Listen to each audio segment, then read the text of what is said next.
અને હવે નવરાત્રીની વાત કરીએ। આજથી નોરતાની શરૂઆત થઈ છે ત્યારે અમદાવાદમાં માત્ર 21 ગરબા આયોજકોને ફાયર એનઓસી મળી હોવાની વિગતો સામે આવી રહી છે। અમદાવાદ ફાયર બ્રિગેડ માટે 70 જેટલી અરજીઓ આવી હતી। ફાયર વિભાગે સ્થળ તપાસ કરી 21 આયોજકોને ફાયર એનઓસી આપી। બીજી તરફ અમદાવાદ પોલીસને ગરબા માટે 82 અરજીઓ મળી હતી, જેમાં એક પણ મોટા ગરબા આયોજનને મંજૂરી નથી મળી। ફાયર એનઓસીના કારણે મંજૂરી ન મળી હોવાની વાત સામે આવી રહી છે। આજે જે આયોજક ફાયર એનઓસી જમા કરાવશે તેને મંજૂરી આપવામાં આવશે। જો કોઈ પણ મંજૂરી વિના ગરબાનું આયોજન કરશે તો તેને વિરુદ્ધ પગલાં પણ લેવામાં આવશે તેવું પણ તંત્ર દ્વારા કહી દેવામાં આવ્યું છે। તો વડોદરામાંથી પણ કંઈક આ જ પ્રકારની સ્થિતિ સામે આવી રહી છે। વડોદરામાં ગરબા આયોજકો જોઈ રહ્યા છે ફાયર મંજૂરીની રાહ। વડોદરામાં પણ 29 પૈકી માત્ર 9 ગરબા આયોજકોને મંજૂરી આપવામાં આવી છે।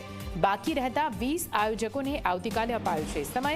બપોરે 12 વાગે જરૂરી દસ્તાવેજો સાથે ફાયર વિભાગે બોલાવ્યા। વડોદરામાં દર વર્ષે 60 જેટલા મોટા ગરબાનું આયોજન થાય છે, પણ આ વર્ષે હજુ પણ ફાયર એનઓસી ઘણા ગરબા આયોજકોને નથી મળી।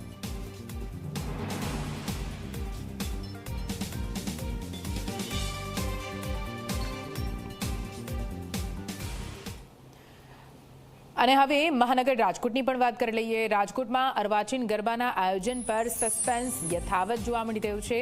30 જેટલા અર્વાચીન રાસોત્સવના આયોજકોને હજુ સુધી મંજૂરી નથી આપવામાં આવી। એક પણ આયોજકને પોલીસ વિભાગે નથી આપી મંજૂરી।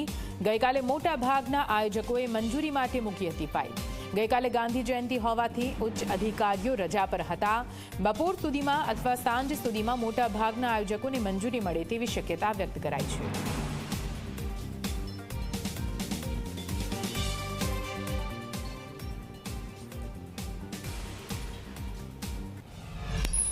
તો સુરતની વાત કરવી પડે। સુરતમાં ગરબા આયોજકો ચિંતામાં મુકાયા છે। ગરબા આયોજકોને હજુ સુધી પોલીસની એનઓસી નથી મળી। એનઓસી ન મળતા આયોજકોમાં ચિંતાનું મોજું ફરી વળ્યું છે। 2 દિવસ વરસાદ અને 1 દિવસ રજા હોવાથી એનઓસી ઇસ્યુ નથી થયા। આજ સાંજ સુધીમાં એનઓસી ઇસ્યુ કરવામાં આવે તેવી માંગ છે। કરોડો રૂપિયાનું રોકાણ આયોજકોએ કર્યું હોવાથી હાલ તો આયોજકોની ચિંતા વધી ગઈ છે।